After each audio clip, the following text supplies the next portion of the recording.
Turpinām lasīt kopā Bhagavad-gītu. Šodien 4. nodaļa – Gjānas Vibhāgas joga, jeb zināšanu ceļš.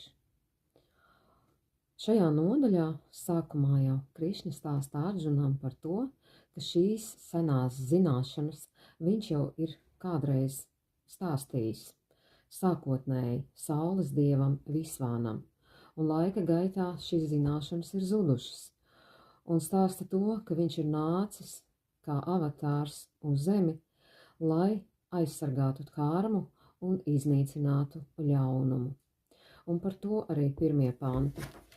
2. pants skan šādi. Pateicoties mācekļu pēctecībai, karaļnama viedi ieguva šīs zināšanas, bet laikam ritot Ardžuna, pasaulē šī joga bija zudusi. 3. pants. Šī ir tā pati senā joga, kuru tagad es tev mācu, jo tu esi mans sekotājs un mans draugs, un tas tiešām ir augstākais noslēpums.